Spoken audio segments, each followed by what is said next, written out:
Welcome back to the NFL Live Lounge. The most interesting man in the NFL this week is Drake Maye. Drake Maye is having one of the greatest sophomore seasons an NFL player has ever had.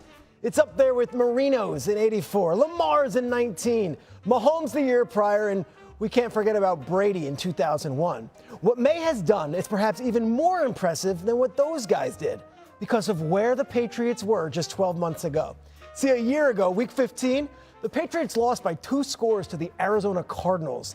They fell to 4th place in the AFC East behind the New York Jets. Yes, the Jets, who haven't been to the playoffs since 2010, when Drake Maye was just 8 years old. Just 12 months later, the Patriots are playing in what we call a hat and t-shirt game at home Sunday versus the 5-time defending AFC East champion Buffalo Bills. That's right. A win Sunday clinches the division for Drake Maye and the boys up in New England. Maye's been a revelation. He's completing 72% of the passes he throws, which leads the NFL and is higher than any Patriots quarterback has ever thrown for, including Tom Brady in 2007. He has led the Patriots to an 11-2 record, including a current 10-game winning streak. Drake Maye is currently the top vote getter in the Pro Bowl games, and he is the only player in the NFL this season to throw for more than 200 passing yards in every single game. See, the MVP buzz is real in New England right now, and that conversation has reached national levels. And Sunday, the guy lining up under center for Buffalo, well, he's no slouch. And the symbolism of this game is real. Celebrating a division title on the field in front of the reigning MVP when this was supposed to be his year and his team's season? Well, Drake Maye is just one win away from planting his flag in many conversations for the best QB in the league. And Sunday, he can do it versus the one quarterback currently standing in his way. Woo! Let's go. We got a good one, guys. Another banger. Banger. Another banger. Where's the ball? No, he's not bringing it on purpose because you cannot be trusted, Dan. We went viral with the last ball. week when I dropped a football. Another banger. My guy. Another Awesome. banger. I love it. This comes from across the way. Solidarity. The other guy, he's no slouch. He's not. I love it. I like, too, you get a little shimmy going there. I do. You feel that? Like Feeling myself in week 15. Just a little That's your go-to bit. move, huh? Great. This is me at the Great Wolf Lodge. Yeah, we've had a lot of conversation around Peter and indoor water parks in our commercial break, and we'll leave that there. Let's take it to the field this Sunday as the Bills come to town. J-Mac, what does Maye need to attack when it comes to that Buffalo defense? Downfield passing game, and that's been his specialty the entire season. That 70%, 72% completion rate, he's done that as he's throwing the ball 15, 20 yards down the field. He's been pinpoint accuracy.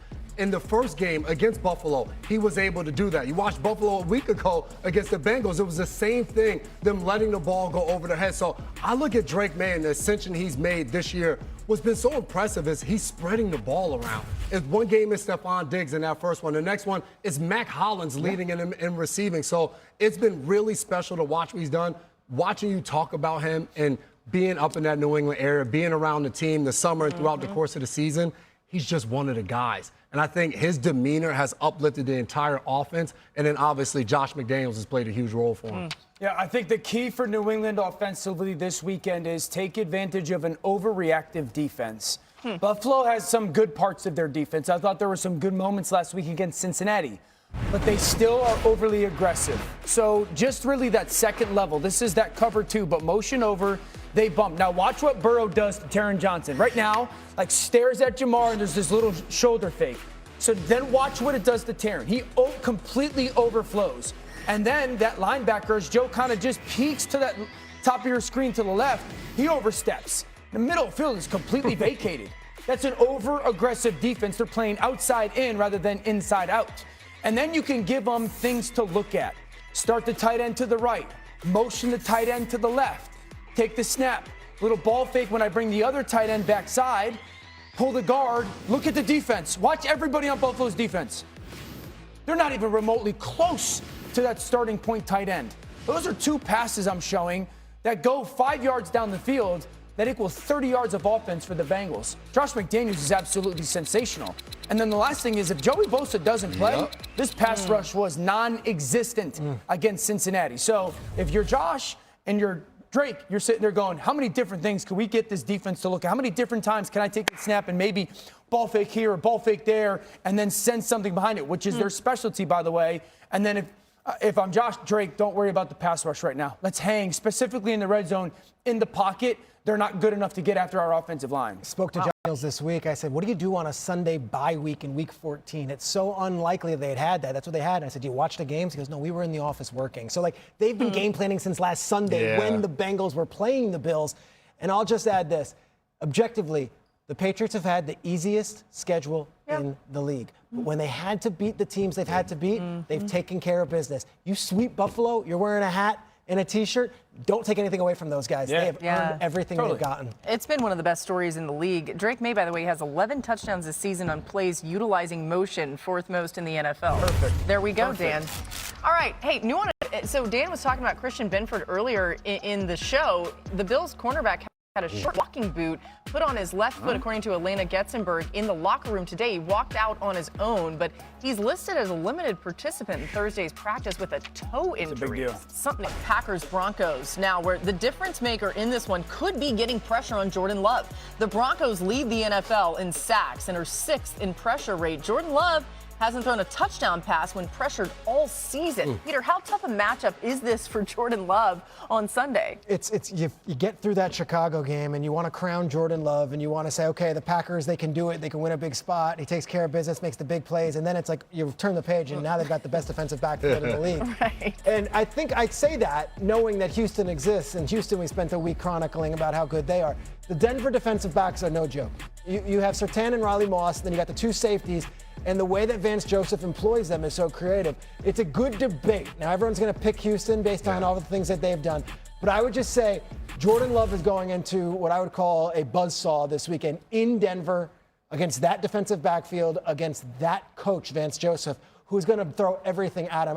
This is not a gimme game, and it's, again, another test to see if Jordan Love can do it on the road in a big spot in inclement weather. And, Peter, I think to your point, when you look at Houston, you can go to the guys, Hunter, Anderson, Stingley, and Lassiter, and those guys. When you look at Denver, Petrie, it's depth. They are all the way through. They have 5 corners that can go out there and start for them because of injuries that have been and played major snaps for them, including Jahdae Barron, Chris Abrams-Drain. All of those guys have played. McMillan. Exactly. I'm looking at them, and to me, where Surtain aligns will tell us a lot in this game. Last week against the Raiders, he matched up on Brock Bowers. There was moments where he was aligned inside one-on-one against Bowers. And then there was times where he was on the outside and he was matched up against Trey Tucker, who was their number 1 wide receiver. Does he match up and follow Christian Watson in this game? That's what I would anticipate he does, because Watson's ability for big plays since he's been back, that's been a huge difference maker for the Green Bay Packers, whether he's in the slot and he's catching a slant or he's just lined up on the outside and he's running a go ball. That's where they've been able to score touchdowns and where Jordan Love has been able to create those explosive plays. I think he has to. If I was Green Bay and they don't follow Surtain on Watson, I'm throwing the ball to him every play. I don't think Riley Moss can, over the course of 4 quarters, hold him with his size and speed. Riley Moss is a good player. But that and with the PIs that have kind of come his way this season, this is a Luke Musgrave game for me. Okay. Every time that you're playing against this Denver defense, it's out of respect for those cover people. Your tight ends and your backs got to be big deals. You were talking about Brock Bowers last week, but it was really a multitude of tight ends. Now, you'll see a theme with these guys winning. Number 1, more often than not against backers. 2, they're not connected to the line of scrimmage. There's always that little space where they're maybe all extended from the hip of the tackle. I don't want them in line. I want them out in space. I want this coverage to be forced in space. And sometimes it's the nickel, and I understand that's Brock Bowers. But you have to throw the ball to your tight ends and your backs against this defense to consistently move, other than Watson down the field. That's the best bet for this Green Bay Packer offense. I would have loved if it was Tucker Kraft. It's not. No. I still think Musgrave is plenty capable of having success. Heck of a play last week. That catch was awesome. Yeah, that's the way to go after this defense. And I would agree with that. And I think